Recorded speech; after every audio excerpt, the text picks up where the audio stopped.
পাকিস্তানের অনেক local factory আছে যেগুলো বাইরে থেকে দেখলে মনে হবে সাধারণ একটা মেটাল ওয়ার্কশপ, কিন্তু ভিতরে ঢুকলে বোঝা যায় এটা কোনো সাধারণ ফ্যাক্টরি নয়। এই ফ্যাক্টরিগুলোতে দিনের পর দিন ঘন্টার পর ঘন্টা ধরে তৈরি করা হয় হাজার হাজার এমনকি লাখ লাখ বুলেট।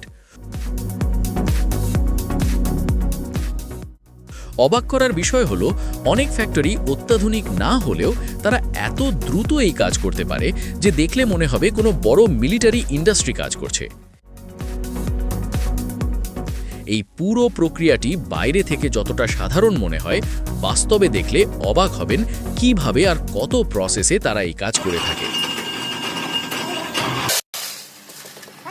তাই প্রথমেই আসে কাঁচামাল সংগ্রহের ধাপ। পাকিস্তানের লোকাল বুলেট ফ্যাক্টরি এগুলো সাধারণত তামা বা সীসা, স্টিল এবং গান পাউডার জাতীয় উপাদান সংগ্রহ করে।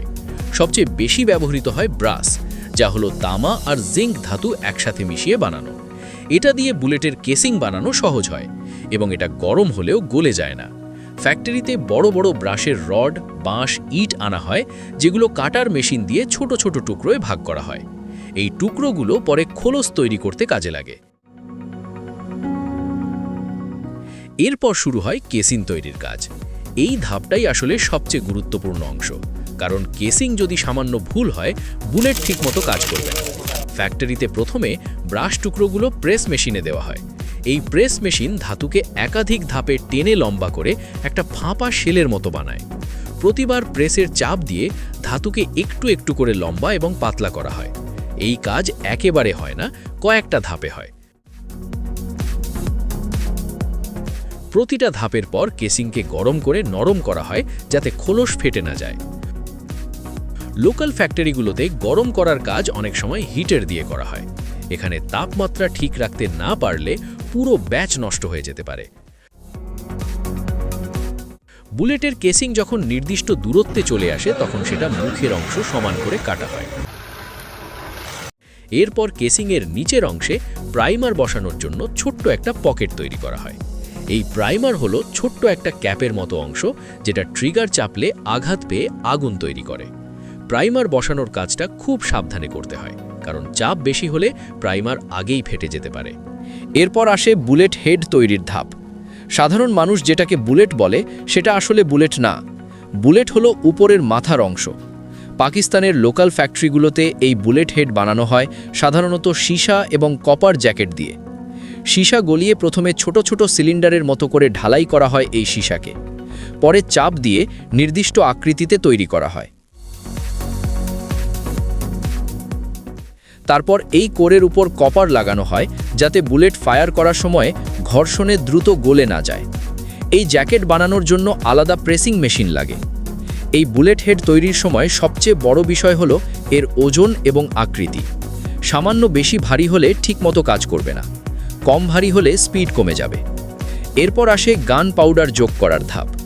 এই পাউডার হলো মূলত এক ধরনের রাসায়নিক মিশ্রণ, যেটা দ্রুত জ্বলে গ্যাস তৈরি করে এবং এই গ্যাসের চাপ বুলেটকে ব্যারেলের ভেতর দিয়ে সামনে ঠেলে দেয়। লোকাল ফ্যাক্টরিগুলোতে এই পাউডার সাধারণত আলাদা জায়গায় রাখা হয়, কারণ সাবধানতা এখানে মূল বিষয়। এই পাউডার নির্দিষ্ট পরিমাণে প্রতিটা কেসিনের ভিতর ঢোকানো হয়। এই ধাপে মেশিনের পাশাপাশি মানুষের নজর খুব গুরুত্বপূর্ণ। তারপর বসানো হয় প্রাইমার। প্রাইমার হলো ছোট্ট একটা ক্যাপের মতো অংশ, যেটা ট্রিগার চাপলে আঘাত পেয়ে আগুন তৈরি করে। প্রাইমার বসানোর কাজটা খুব সাবধানে করতে হয়, কারণ চাপ বেশি হলে প্রাইমার আগেই ফেটে যেতে পারে। লোকাল ফ্যাক্টরিতে এই কাজের জন্য বিশেষ প্রেস টুল থাকে। এখন সবচেয়ে গুরুত্বপূর্ণ মুহূর্ত, বুলেট হেডকে কেসিংয়ের মধ্যে বসানো। বুলেট হেডকে ঠিক গভীরতায় বসাতে হয়। বেশি ঢুকে গেলে পাউডারের জায়গা কমে যাবে, কম ঢুকলে ফায়ারিংয়ের সময় বুলেট সঠিকভাবে সিল হবে না।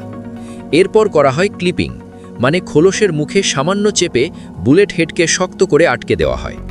সবশেষে প্যাকেজিং এবং ডিসপ্যাচ। এখানে অবাক করার মতো বিষয় হলো, লোকাল ফ্যাক্টরি অনেক সময় খুব সাধারণ প্যাকেজিং করে, কার্ডবোর্ড বক্স, প্লাস্টিক প্যাক অথবা কাগজের মোড়কে, কিন্তু ভেতরে তারা বুলেট সাজিয়ে রাখে খুব নির্দিষ্টভাবে, যাতে ট্রান্সপোর্টে ধাক্কা খেলেও প্রাইমারের জায়গায় চাপ না পড়ে। সব মিলিয়ে পাকিস্তানের লোকাল ফ্যাক্টরিতে লাখ লাখ বুলেট তৈরির পেছনে আসলে কাজ করে একটা দ্রুত গতির উৎপাদন লাইন। এখানে প্রতিটা ধাপ আলাদা লোকের দায়িত্বে থাকে, আর সবচেয়ে বড় কারণ হলো এই কাজগুলো বারবার একইভাবে করা হয় বলে শ্রমিকদের হাত এতটাই অভ্যস্ত হয়ে যায় যে তারা মেশিনের মতো কাজ করতে পারে। বাইরে থেকে দেখতে এটাকে সাধারণ কাজ মনে হলেও বাস্তবে এটা একটা নিখুঁত মাপের, নিখুঁত হিসাবের এবং নিখুঁত ইন্ডাস্ট্রি। ভিডিওটি কেমন লেগেছে জানাতে ভুলবেন না। ভিডিওটি ভালো লাগলে লাইক দিয়ে চ্যানেলটি সাবস্ক্রাইব করে রাখবেন। দেখা হচ্ছে পরবর্তী কোনো ভিডিওতে। ধন্যবাদ।